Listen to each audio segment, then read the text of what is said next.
Hola amigos de Temas Cristianos, bienvenidos al tercer capítulo del segundo tema cristiano, análisis de las evidencias. El día de hoy seguiremos analizando lo que es la introducción del libro de Josh McDowell, Evidencia que exige un veredicto, y para eso tenemos aquí con nosotros invitado nuevamente a Carlos Leal. ¿Cómo estás, Carlos? Gracias por la invitación, muy bien, gracias. Pues el día de hoy vamos a seguir estudiando y analizando lo que es la introducción que, como decíamos en el capítulo anterior, consideramos que tiene información que vale la pena estudiar antes de empezar con lo que es ya el libro en sí. Y seguimos entonces con la parte que dice acá: la mejor defensa es una buena ofensiva. Durante un curso filosófico de apologética en la escuela de graduados, tuve que escribir una tesis sobre la mejor defensa del cristianismo, dice McDowell. Durante largo tiempo estuve aplazando o evitando escribir dicho tema, no a causa de carencia de material, sino más bien por el hecho de que, según lo que yo creía, me parecía que mis opiniones no habrían de resultar conforme a lo que estaba esperando el profesor. Obviamente algo basado en el contenido de mis apuntes de clases. Por fin me decidí a publicar mis convicciones. Comencé el escrito con la frase: algunas personas dicen que la mejor ofensiva es una buena defensa, pero yo quiero decirles que la mejor defensa es una buena ofensiva. Proseguí explicando que me parecía que la mejor defensa del cristianismo es una presentación clara y simple de las aseveraciones de Cristo y de quién es Él. Agregué las 4 leyes espirituales y narré mi testimonio de cómo el 19 de diciembre de 1959 a las 8:30 p.m., durante mi segundo año en la universidad, acepté a Cristo. Concluí dicho escrito con una presentación de la evidencia en favor de la resurrección. El profesor tiene que haberse tomado bastante trabajo para examinarlo. Sin embargo, debe haber estado de acuerdo conmigo, pues recibí calificación de 96%. Guillermo Tyndale estaba en lo cierto al creer que un campesino con la Biblia sabría más de Dios que el más erudito eclesiástico que la ignorara. En otras palabras, un muchacho campesino compartiendo el evangelio sería a la larga más efectivo que un erudito de Harvard con sus argumentos intelectuales. Y pues lo que vemos aquí considero que es muy cierto. Vemos alrededor del mundo mucha gente con muchos estudios, con maestrías, doctorados, etcétera, que no han llegado a conocer a Cristo, y aunque tienen todos estos conocimientos, aunque tienen todos estos estudios.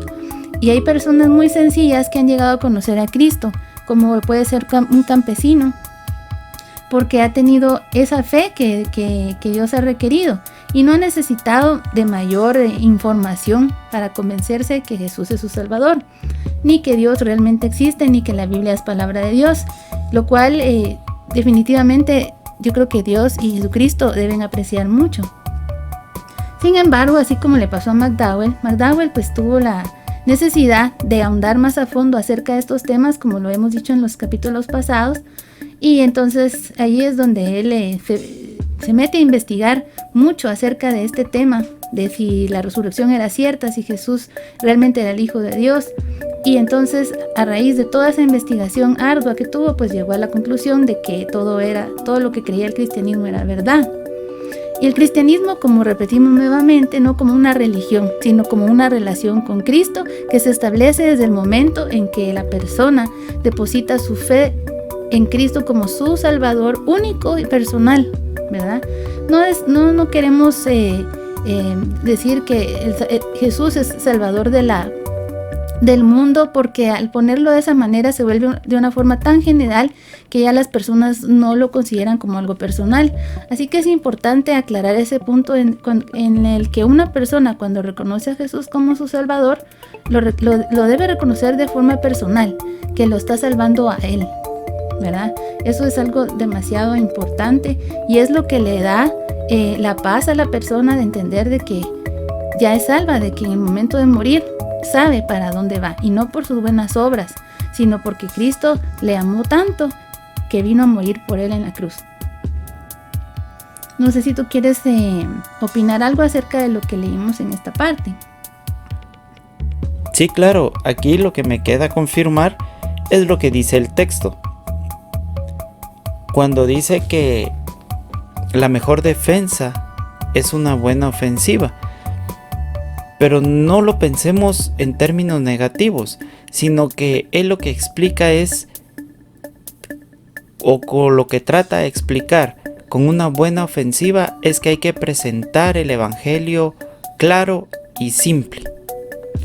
Claro que sí, porque qué mejor manera es de decir la verdad de una manera tan simple, ¿verdad? Si nosotros no comprendemos acerca del evangelio claramente, no lo vamos a transmitir de esa manera, y entonces no vamos a poder dejar claras nuestras posturas. Y por eso es que es tan importante que sigamos analizando y estudiando acerca de las escrituras y acerca de todo lo que tiene que ver con la defensa de nuestra fe. Y no porque a nosotros nos vaya a favorecer, ¿verdad? Sino porque nosotros queremos en nuestro corazón contarles lo que Cristo ha hecho por nosotros y queremos compartírselos a las personas. Pero si nosotros no llegamos con nuestras ideas claras, no vamos a poderlo compartir de la mejor manera, ¿verdad?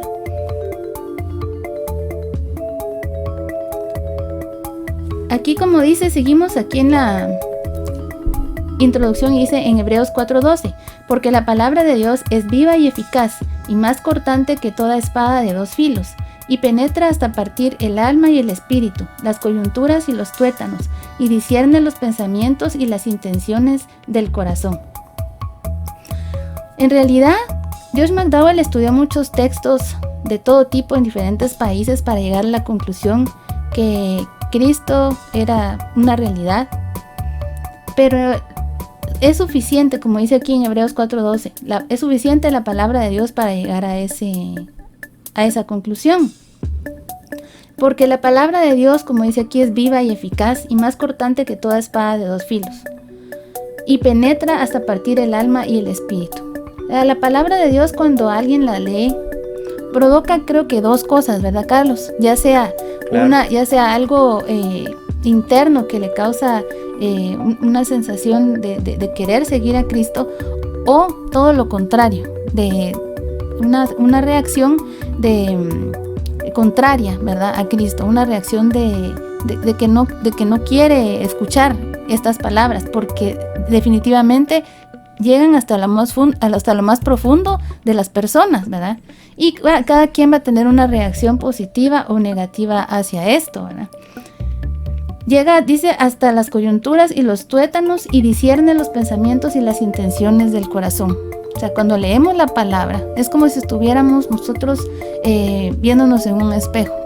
Y a veces nos va a gustar lo que vemos y a veces no. Cuando llegamos a la comprensión que la palabra de Dios nos dice que somos pecadores y que no podemos hacer nada para llegar a eso, y hay personas que no están de acuerdo con esta afirmación, ¿verdad?, que dice la palabra de Dios básicamente en todo lo que es en todas sus páginas, se van a ofender, ¿verdad? Pero si nosotros con humildad y objetividad llegamos a la conclusión que sí, como seres humanos, nadie puede hacer el 100% de bien, o sea, todos tenemos pecado en nosotros y necesitamos un Salvador, entonces estas palabras más bien van a ser de vida y esperanza, ¿verdad?, en un corazón abierto, más bien, y en un corazón endurecido, pues va a ser todo lo contrario. Claro, hay personas que les parece ofensivo cuando uno les da las buenas nuevas de salvación. Y hay personas que están tan cargadas por alguna situación que están pasando en su vida, que se dan cuenta que Jesús es la respuesta. Entonces, nosotros en el diario vivir, cuando compartimos el evangelio con personas, amigos, familiares, personas desconocidas,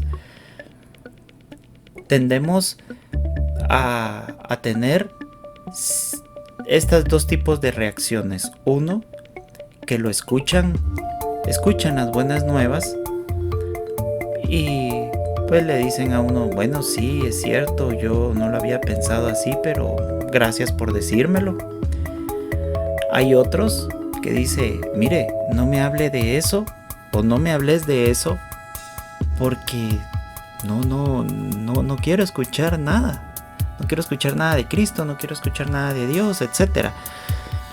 Y tenemos que ser también sabios nosotros para saber de que si la persona dice, mire, yo no quiero escuchar nada, no me hable de eso, bueno, está bien.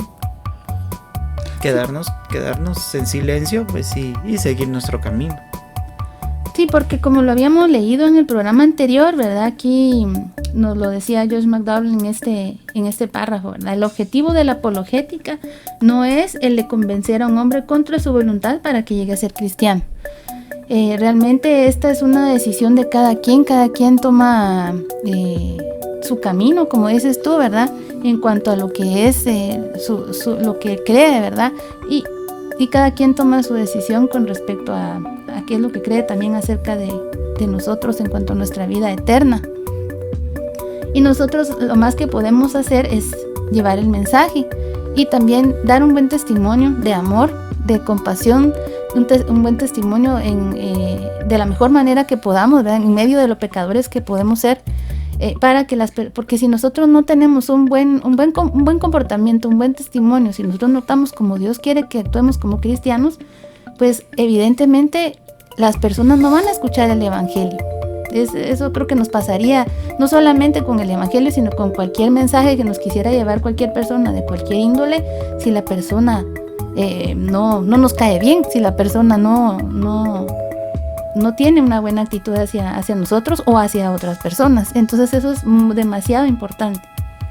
Y siguiendo con la lectura, dice acá, necesitamos un equilibrio de las dos ramificaciones anteriores. Debemos predicar el evangelio, pero también estar preparados para presentar defensa de la esperanza que hay en nosotros. Entonces aquí dice que debemos tener un equilibrio, ¿verdad? O sea, si bien es cierto, debemos predicar el evangelio, y hay personas que con solo una frase o con solo un párrafo están dispuestas y listas para creer. También hay personas que necesitan más, como hablábamos, ¿verdad? Que hay personas como McDowell y otras personas de otros libros que vamos a comentar más adelante acerca de evidencias que encontraron en la búsqueda de la verdad. Entonces, por esa razón es que nosotros como creyentes debemos de tener las respuestas para esas personas. Debemos de tener, sí, el evangelio puro, el evangelio simple, que es que Cristo murió por nuestros pecados y por amor, ¿verdad? Y que la salvación es gratuita para los que creen en esa obra redentora, pero también es bueno que nosotros estemos preparados para poder contestar preguntas más complicadas, más complejas, más profundas, para poder dar fe de la esperanza que hay en nosotros. ¿Para qué? Para que otras personas, ya sea por el medio más corto o el medio un poco más largo, pues puedan llegar a ser para Cristo. Sí, y también tenemos lo que dice ahí, tenemos que estar preparados porque hay personas de que van a requerir el saber más. Por ejemplo, que se interesen en lo que nosotros le estamos diciendo de Cristo y dicen, ok, pero vamos a hablar de que del lado, por ejemplo, político del asunto de Israel cuando estaba bajo el dominio romano y cuando estaba Jesús en su ministerio. Entonces nosotros pues tenemos que tener un poco más de conocimiento para poder seguir con la conversación, porque muchas personas legítimamente quieren saber más sobre el tema de Jesús o de Dios o del Espíritu Santo, pero también hay personas que solo empiezan a preguntar por preguntar. Nosotros tenemos que saber identificar a esas personas que lo hacen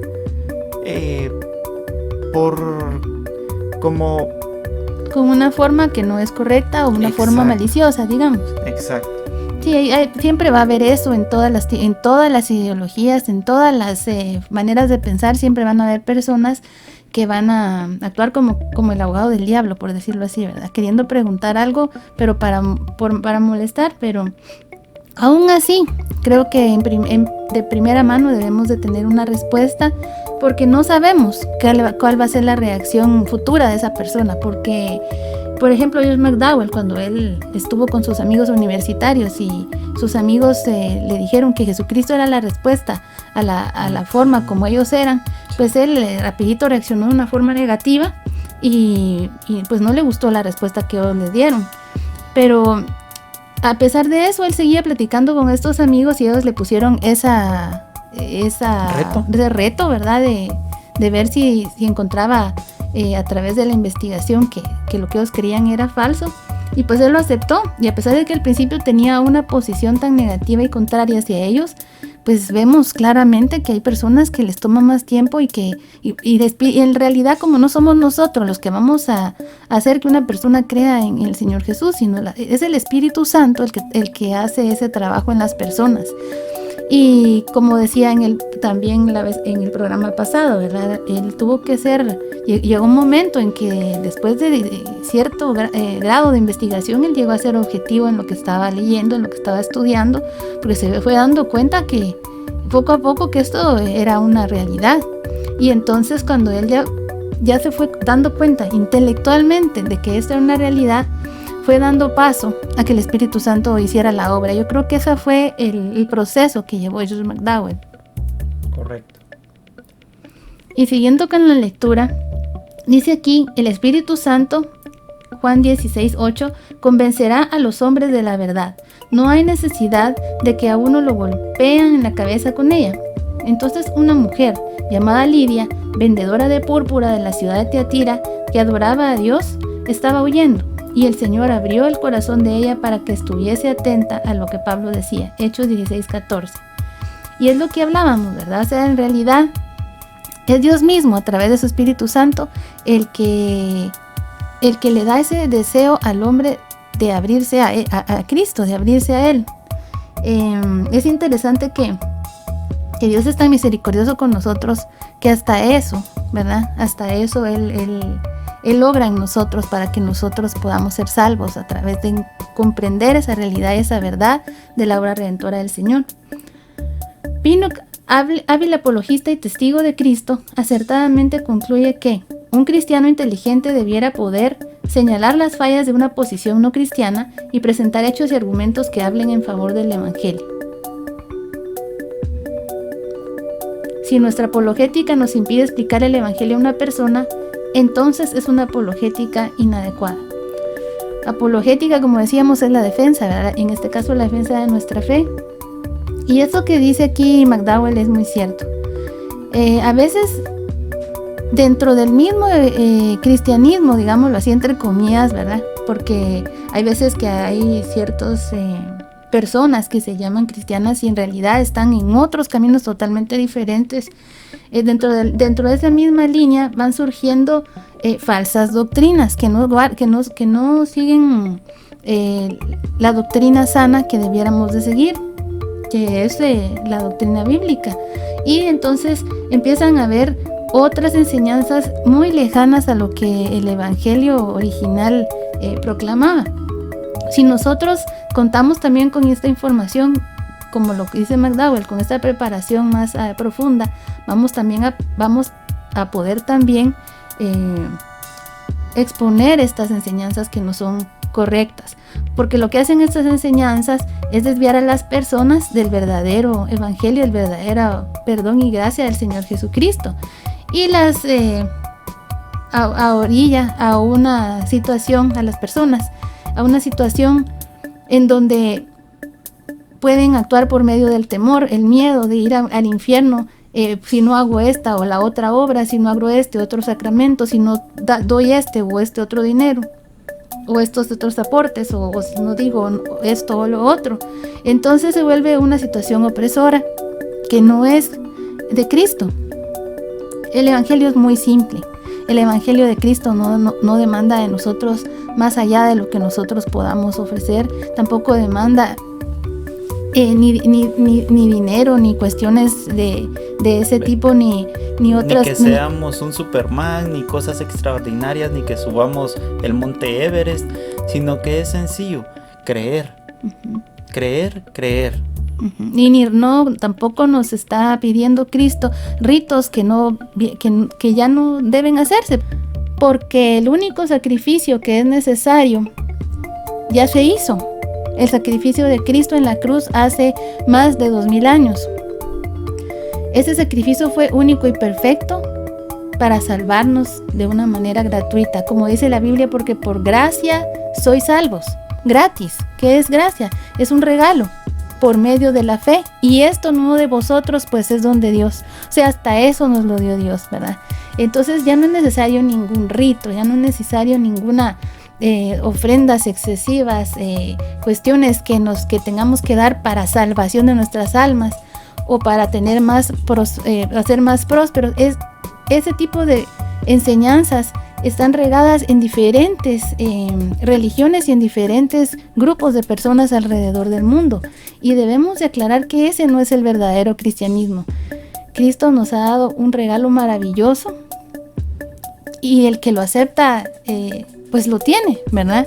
Quien no lo quiere aceptar pues no lo va a tener, y va a vivir arrodillado hacia este tipo de opresiones que, aunque se dé cuenta o no se dé cuenta, ahí están, ¿verdad? Cuando es algo ya tan simple. O sea, Él nos vino a liberar nuestras almas. Por eso es de que ese malinterpretado versículo, ¿verdad? La verdad os hará libres, es de que nosotros, que el creyente que conoce la verdad, ha sido liberado del infierno, liberado de la paga del pecado, que es muerte, ¿verdad? Porque Cristo pagó la culpa. Y seguimos aquí en donde dice: establezcamos algo en concreto. Antes de proseguir con las varias evidencias en favor de la fe cristiana, conviene que aclaremos algunos conceptos que pudieran estar equivocados y que comprendamos varias cosas básicas. Rápido, necesito una aspirina. La fe ciega. Una acusación bastante común que está directamente dirigida a los cristianos a menudo suena así como esto: ustedes los cristianos me enferman, todo lo que tienen es una fe ciega. Esto indicaría que, con toda seguridad, que el acusador parece pensar que para llegar a ser cristiano uno tiene que cometer suicidio intelectual. En realidad, en este punto podemos decir algo que comentó nuestro amigo Jorsin en el primer capítulo de este tema, y es que las personas muchas veces piensan que el cristiano lo que hace es dar un salto al vacío intelectual. O sea, nosotros ni siquiera estamos razonando lo que estamos creyendo. O un salto a la esclavitud, porque creen de que el tomar la decisión de seguir a Cristo, que uno se vuelve atado de que yo ya no voy a tomar, ya no voy a salir a fiestas, ya no voy a fumar, etcétera, etcétera. Pero en realidad, sinceramente, vemos todas esas situaciones, y si ponemos en una hoja lo bueno y lo malo que me trae fumar, por ejemplo, ¿cuántas cosas buenas y cuántas cosas malas tiene el fumar? Entonces, las personas creen que cuando uno sigue a Cristo, que uno se puso solito la soga al cuello y que uno ahora es un preso de conciencia. Entonces, esto es totalmente falso. El seguir a Cristo es sinónimo de libertad. Porque uno ya no está, se le quita el velo que uno tiene en los ojos y uno mira la luz. Uno está en total oscuridad, y cuando uno cree en Cristo, en donde uno está se ilumina todo, y uno ve lo equivocado de ciertas posturas, lo equivocado de ciertos mensajes por ejemplo, en películas, en música y todo. Entonces, por eso es de que el seguidor de Cristo está, por ejemplo, dice: no, es que ya no me llama la atención tanto ver la película de este género que antes a mí me gustaba. ¿Por qué? Porque me doy cuenta que, por decirles un ejemplo, que ese género de película daban o decían muchas cosas contra de Dios, degradando el nombre de Dios, lo que se le llama blasfemia. Así es, y en realidad, siendo constantes en lo que hemos venido hablando de que la salvación no es por obras, sino que es por fe, nosotros sabemos que el momento que creemos que Cristo es nuestro Salvador, que soy un pecador, que no tengo más remedio que agarrarme de ese Salvador que es Cristo, nosotros sabemos que somos salvos y sabemos que por más obras que vamos a hacer nosotros de aquí para adelante, esas obras no son las que nos van a salvar. Pero en el momento que nosotros entendemos el amor que ha tenido Dios hacia con nosotros y el amor tan inexplicable, ¿verdad? De ese sacrificio, entonces eso es muy lógico y tiene mucho sentido que queramos buscar agradar a Dios. Y sabemos cómo agradar a Dios porque la Biblia está repleta de situaciones y de palabras que nos hacen ver qué es lo que le agrada a Dios. Y por eso es que buscamos eso, ¿verdad? Buscamos ese objetivo. Además de que buscamos agradar a Dios, nos vamos dando cuenta que lo que Dios nos dice que es bueno hacer, en realidad viene siendo bueno para nosotros. Viene siendo bueno para nosotros, para nuestro cuerpo y para nuestra alma, nuestro espíritu. Nosotros todo lo que el cristiano hace o los cambios que se producen en el cristiano son porque el cristiano va abriendo los ojos hacia muchas cosas que antes no podía ver, porque no había sido sellado por el Espíritu Santo, que le da convicción de lo bueno y de lo malo de una manera muy clara. Esto no significa que el cristiano deje de pecar. Traemos eso, como hemos venido diciendo, desde la herencia que se nos fue concedida a través del pecado que hubo con Adán y Eva, pero nosotros ya tenemos un nuevo sentir en el momento que nosotros hemos sido sellados con el Espíritu Santo. Hemos sido cambiados, ¿verdad? Y por eso es que una imagen muy clara de esto que pasa en la persona que es cristiana es el bautismo.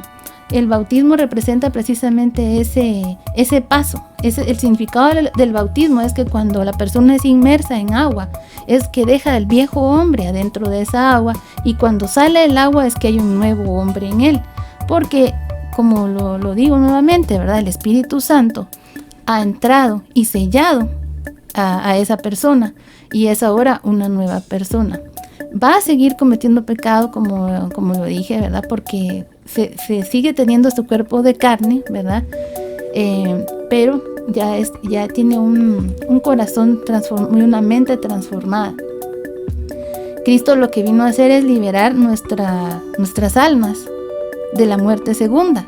La muerte primera, pues a todos nos tocará, si es que no viene nuestro Señor antes, pero la muerte primera a todos nos toca porque este cuerpo muere, y este cuerpo ya tiene esa herencia que fue por Adán y Eva. Pero Cristo lo que vino fue a salvar nuestras almas, y con la muerte de Cristo también se dio el ejemplo de la primicia. O sea, con Cristo al resucitar y al vencer la muerte, porque eso es lo que Él vino a hacer, y al resucitar Él vino y nos enseñó cómo es que nosotros vamos a estar con Cristo después de que nosotros muramos. O sea, nuestro cuerpo también, cuando el Señor Jesús venga por segunda vez, también va a ser transformado, al igual que el cuerpo de Cristo cuando fue resucitado. Y esto lo pudo lograr Cristo, como lo repito nuevamente, solo a través de ese sacrificio que Él hizo por nosotros, y a través de vencer la muerte a través de la resurrección. Resurrección que también McDowell pudo comprobar a través de su investigación, aunque parezca extraño por ser algo tan sobrenatural, por decirlo así. Es raro relacionar algo tan racional como una investigación con algo tan sobrenatural como lo es una resurrección. Pero vamos a ir viendo a través de lo que vamos leyendo acerca de esto de manera más profunda. Seguimos leyendo aquí donde dice: personalmente creo que mi corazón no puede regocijarse en lo que mi mente rechaza. Mi corazón y mi cabeza fueron creados para trabajar y creer en perfecta armonía. Cristo nos mandó: amarás al Señor tu Dios con todo tu corazón y con toda tu alma y con toda tu mente. Mateo 22:37.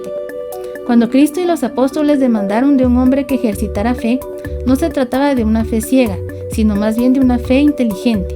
El apóstol Pablo dijo: yo sé a quién he creído, 2 Timoteo 1:12. Jesús dijo: conoceréis, no ignoraréis la verdad, y la verdad os hará libres, Juan 8:32. La creencia de un individuo involucra la mente, las emociones y la voluntad. F.R. Betty tiene toda la razón al afirmar que el Espíritu Santo no obra una fe ciega y sin fundamento en el corazón. Creemos en Cristo pues es racional creer en Él, no aun cuando sea irracional. Esto quiere decir que es precisamente como si el dador de la fe actuara creativamente sobre el corazón. La fe en el cristianismo, escribe justificadamente Paul Know Why You Believe, Scripture Press, está basada en la evidencia. Es fe razonable. La fe en el sentido cristiano va más allá de lo que es razonable, pero no va contra la razón.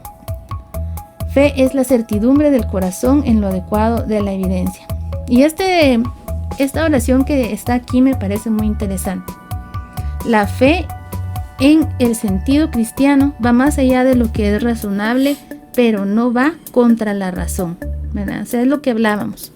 O sea, cuando uno se pone a pensar en una resurrección, en una ascensión de Cristo al cielo y cuestiones de esa naturaleza, pues uno dice, bueno, es que eso suena a fantasía, suena a cuento de hadas, no me parece razonable. Pero cuando se profundiza, como lo hizo McDowell y otros escritores en otros libros que, como les hemos dicho, cuando se profundiza en estos temas, se va viendo de que la fe en el sentido cristiano va más allá de lo razonable, porque es algo que es sobrenatural, pero no va contra la razón. O sea, al final de cuentas, al final del día, sí es algo que se puede razonar. Fe es la certidumbre del corazón en lo adecuado de la evidencia. Es importante que usemos nuestro corazón y nuestra mente en lo que nosotros estamos creyendo. Cuando nosotros creemos en algo, debemos también preguntarnos por qué creemos en eso y tener la convicción de por qué lo estamos creyendo. Y es importante, así como McDowell, él lo hizo para llegar a la verdad, pero nosotros como cristianos, pues es importante que también estudiemos e investiguemos acerca de lo que creemos, y las personas que nos están oyendo, que todavía no tienen una postura acerca de qué creer acerca de esto, pues yo les recomiendo que investiguen más a fondo acerca de todas estas cosas para llegar a una conclusión de esto, porque como lo he dicho en programas pasados, es importante tomar una postura en esto porque tiene que ver con nuestra vida eterna. ¿Verdad, Carlos? Correcto. Nosotros siempre tenemos que estar conscientes que hay personas allá afuera que pueden demandar la razón de nuestra fe, y nosotros tenemos que estar preparados, y por eso tenemos que leer bastante la Biblia, tenemos que tener fundamento teórico de lo que es nuestra fe. No es para creer más o para convencerme más de que Cristo es el Señor y Salvador, sino que es para fundamentar y explicar a aquellas personas que demanden la razón de por qué es de que yo tengo esta fe. Bueno, y también al estudiar nosotros más acerca de todos estos temas, fortalece nuestra fe, ¿verdad? Y para los que nos están escuchando que no han probado el cristianismo, pues les alentamos a que sigan investigando acerca de estos temas y a que sigan escuchando estos programas, que para nosotros es una bendición poderlos llevar, porque podemos aportar algo para que pues lo tomen en cuenta y puedan de repente llegar a alguna postura más clara y con una mejor convicción, ¿verdad? Y pues creo que aquí vamos a ir dejando esto el día de hoy. Vamos a seguir con la siguiente parte de la introducción en el próximo programa, donde vamos a explicar un poco más sobre por qué la fe cristiana es una fe objetiva, como lo dice acá, ¿verdad? Y entonces los esperamos en el siguiente programa de análisis de las evidencias, Esperamos tener nuevamente aquí a Carlos con nosotros. Les agradecemos a todos los que estuvieron escuchando y pues si les gustó el programa de hoy, denle clic a donde dice suscribirse y para que puedan recibir notificaciones de nuevos videos, denle clic a la campanita. Será un gusto volverlos a ver. Que Dios los bendiga. Hasta pronto. Hasta luego. Gracias.